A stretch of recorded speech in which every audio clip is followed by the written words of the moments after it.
Show.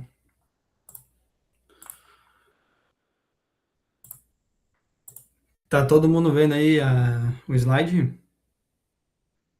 Aqui sim. Fechou, então.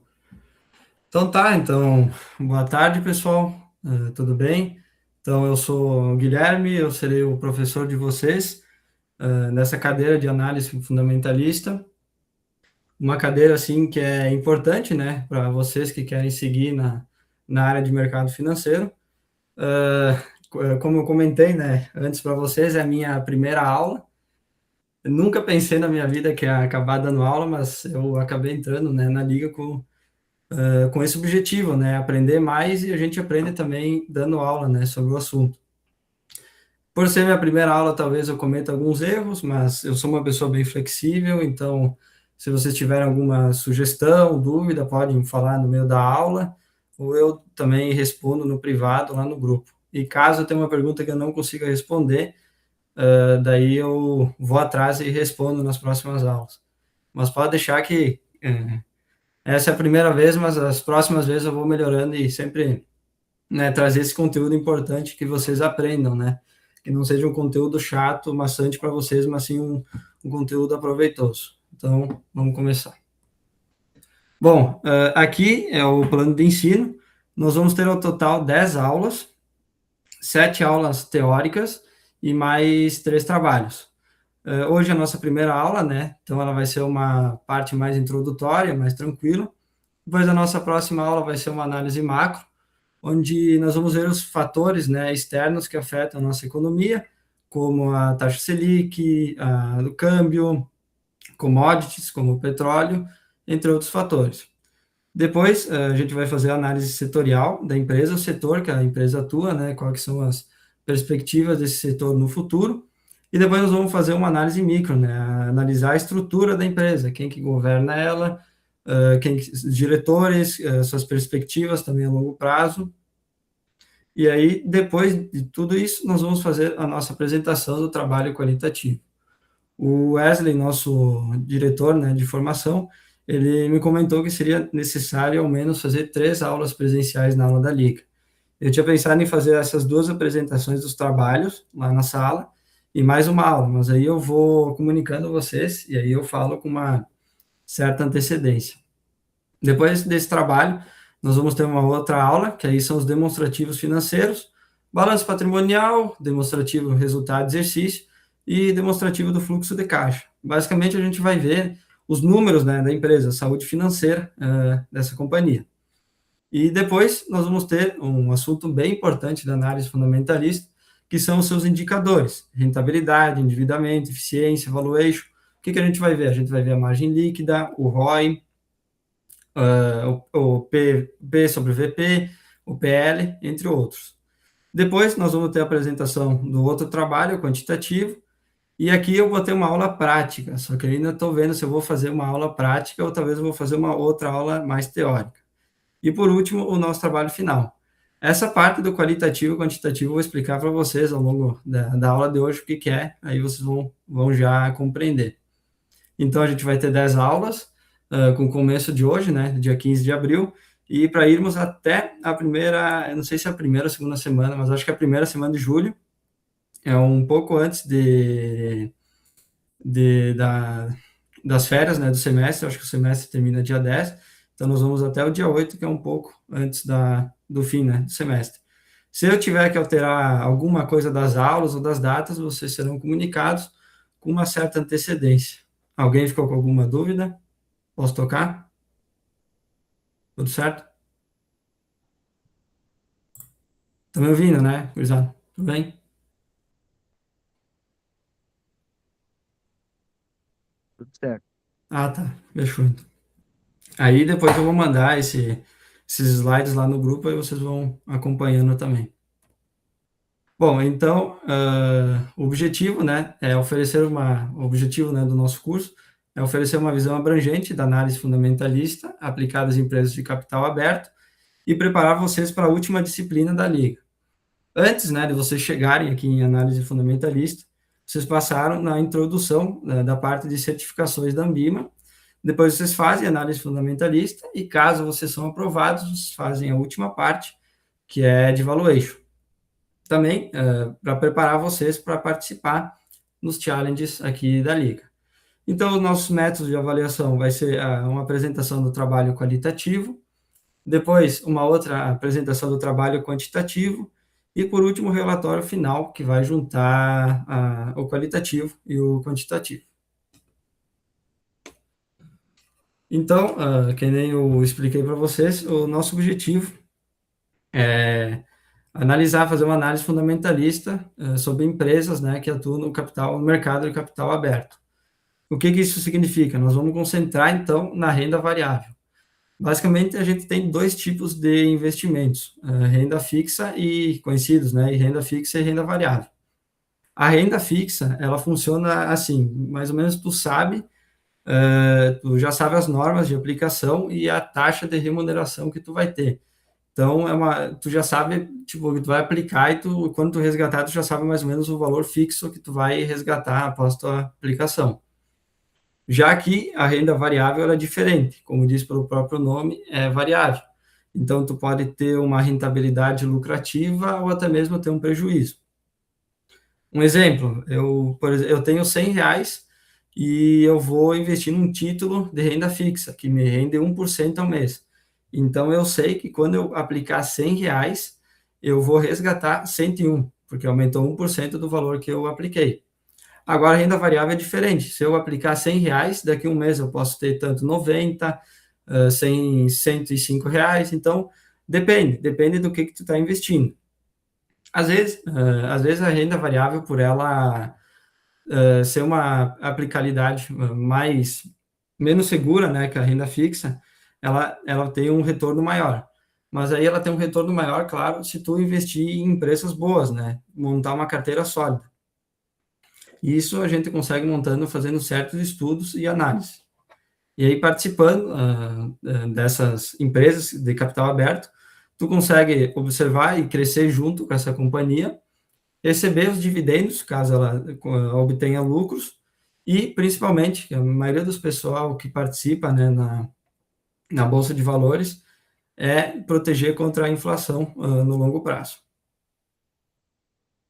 Aí aqui eu peguei um exemplo conhecido de investimento de renda fixa, onde que a maioria da população brasileira tem, pois é um investimento assim de alta liquidez, né? É fácil de tu resgatar e aplicar, e também que ele tem a garantia, né, do FGC.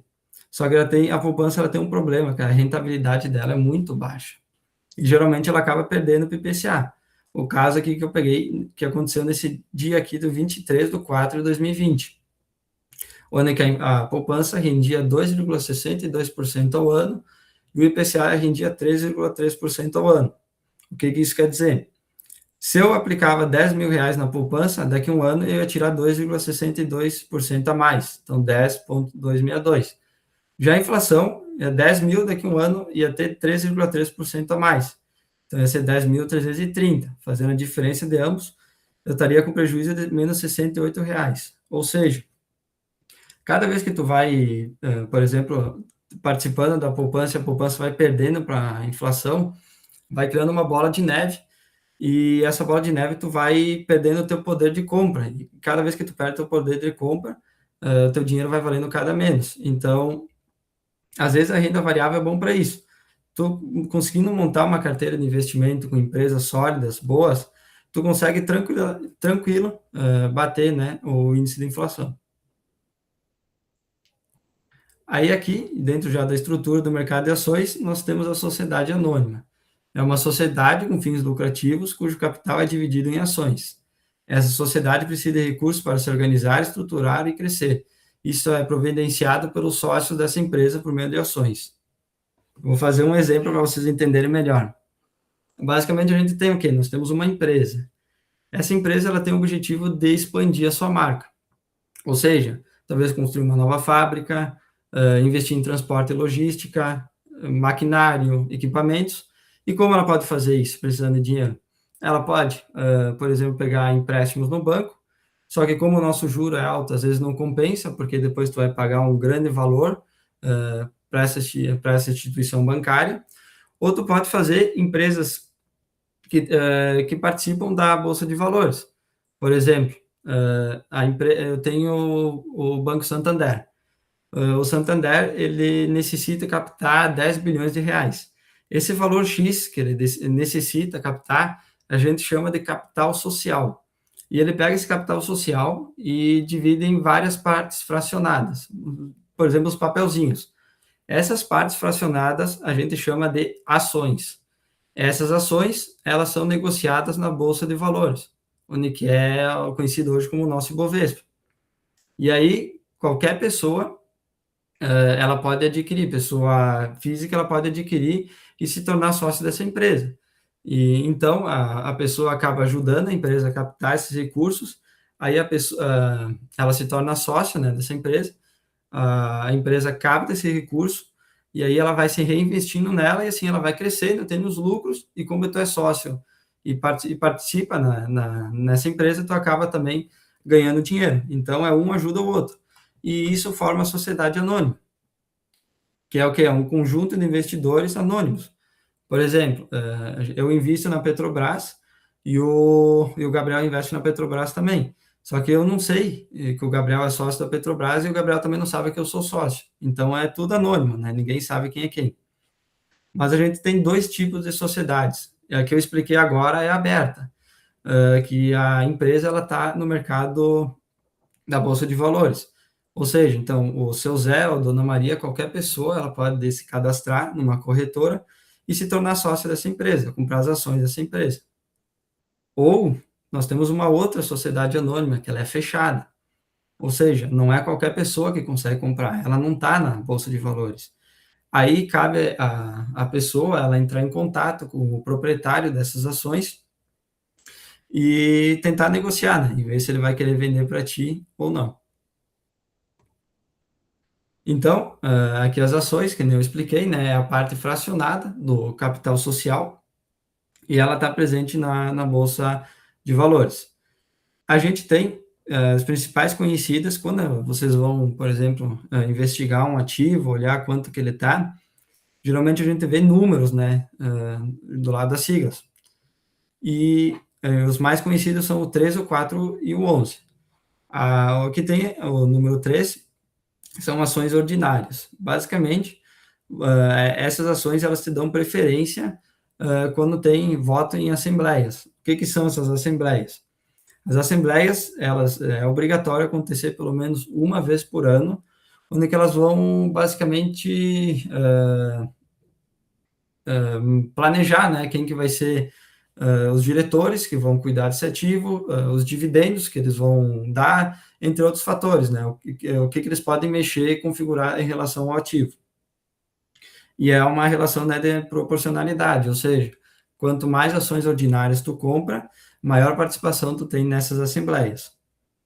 A outro tipo de ação que a gente tem é representado pelo número 4, que é as ações preferenciais. Essas ações, elas te dão preferência no recebimento de dividendos. Dividendo geralmente é quando a empresa ela tem um relatório trimestral e tu vê que ela tem um certo lucro, às vezes elas optam de dar parte desse lucro como dividendos para os acionistas.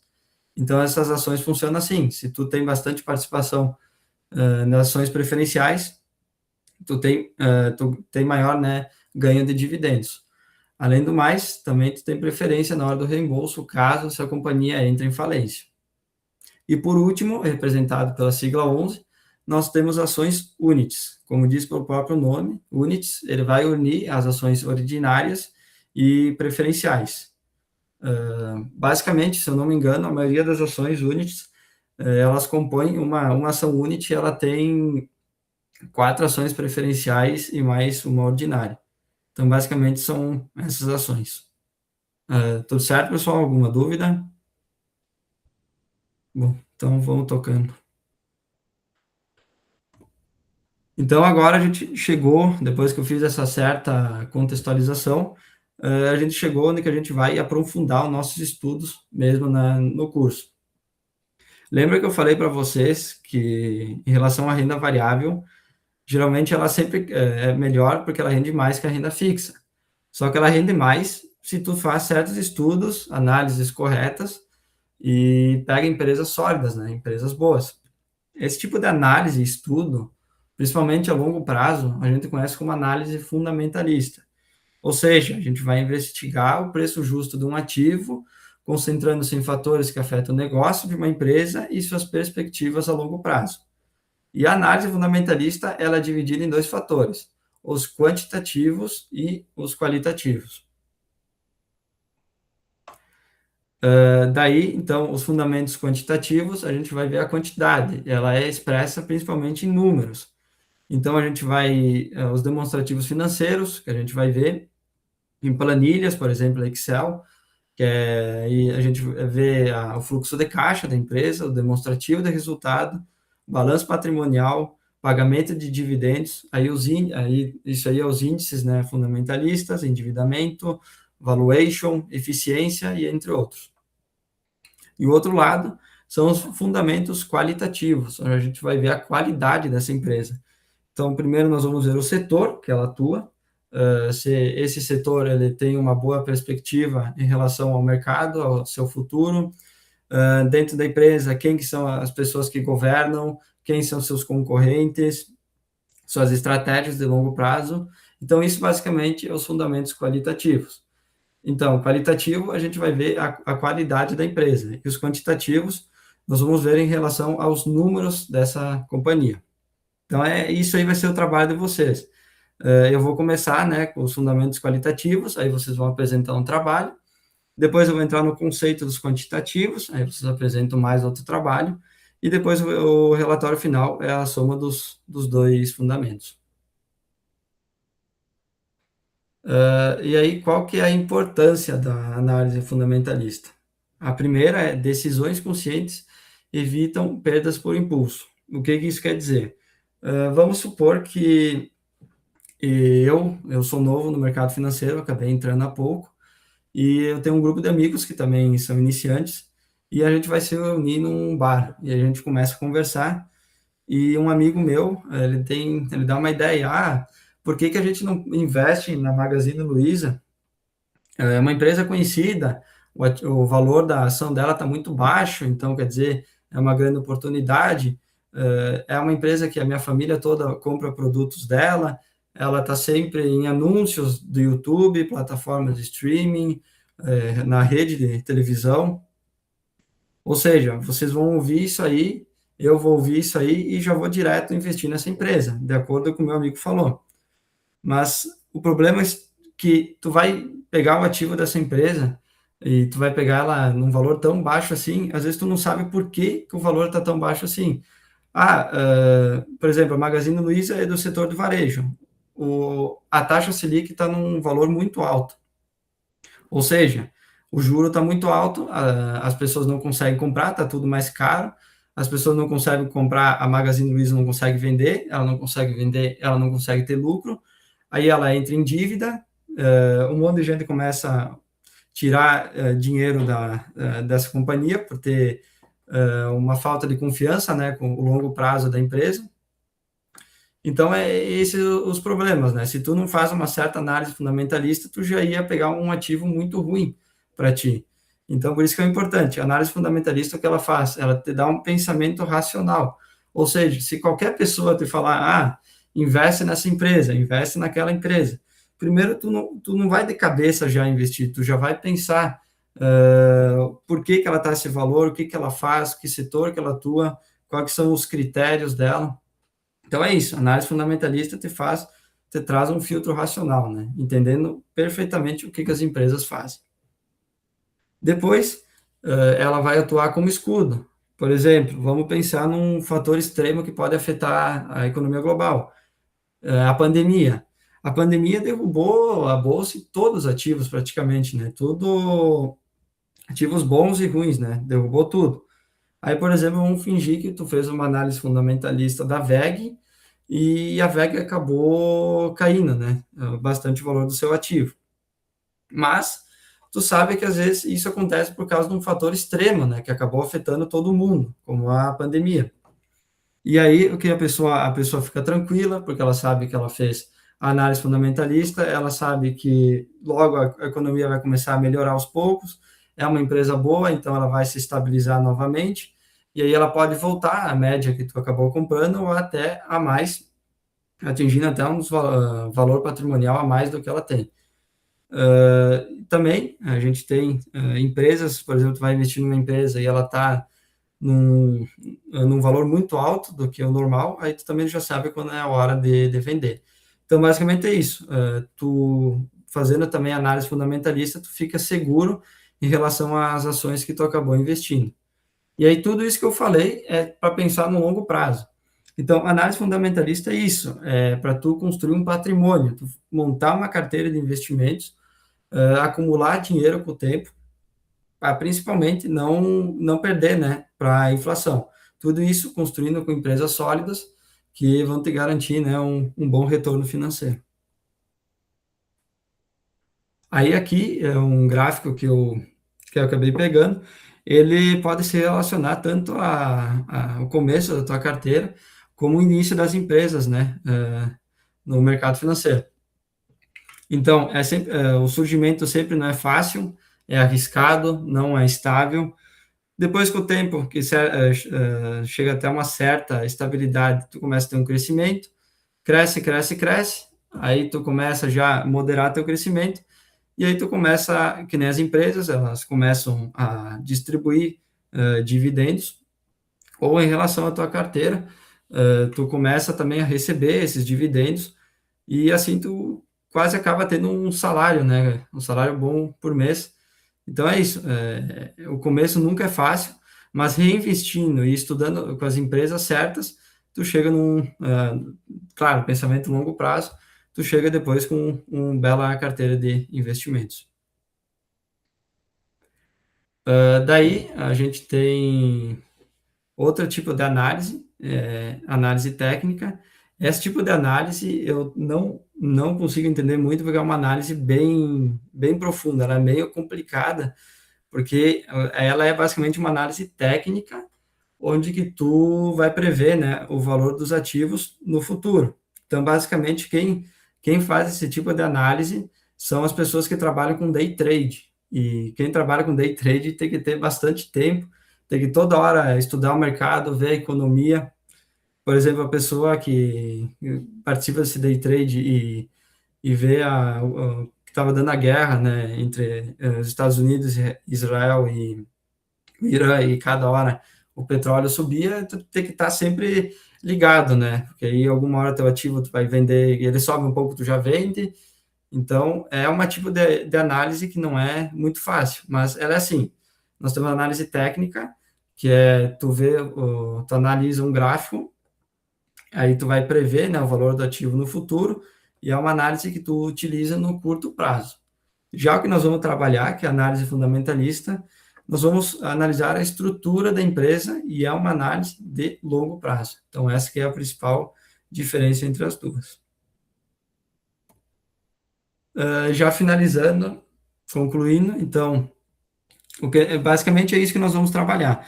Então, nós vamos perceber ao longo das aulas que a gente vai tendo como é importante, né, e como é conceituada também a análise fundamentalista e como ela é muito importante. Então, basicamente é isso.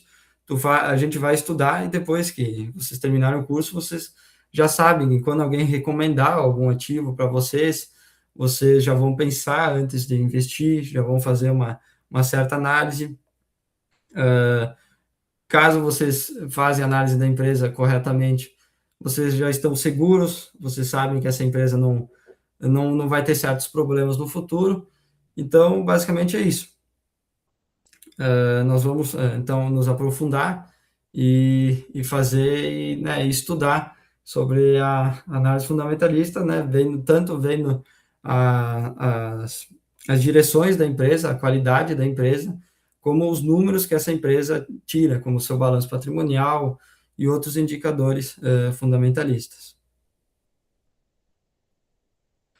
Mas é isso, pessoal. Essa primeira aula é mais introdutória, ela é mais rápida. Eu espero que tenha conseguido fazer vocês entender um pouco, que eu não tenha me embananado muito. Eu até esqueci, fui falando e Esse é o problema de quem está começando. Eu acabei esquecendo de pedir se alguém ficou com alguma dúvida, acabei falando e não deixei tempo de ninguém para falar. Alguém tem alguma dúvida? De boas, Guita, muito bom. Acho que foi bem explicadinho. Não sei, eu não sei se eu falei muito rápido, mas qualquer coisa vocês podem me pedindo, mas é isso, gente. Cara, as minhas aulas, eu pretendo não fazer aulas assim complicadas, né? Eu gostaria de fazer umas aulas assim que vocês entendessem bem o conceito, porque eu já tenho experiência, né, aqui na faculdade, que eu tenho aulas que o conteúdo é legal, só que o professor acaba estragando elas, aí em vez de ser uma coisa interessante, eu acabo não tendo muito vontade de ir para essa aula. Então, eu não gostaria que isso acontecesse com vocês, porque esse é um conteúdo bem bacana de aprender, e pode deixar que eu vou dar uma melhor e a gente vai aprendendo todo mundo junto. Mas é isso então, gurizada. Obrigado aí por vocês ter a compreensão é de vocês, ninguém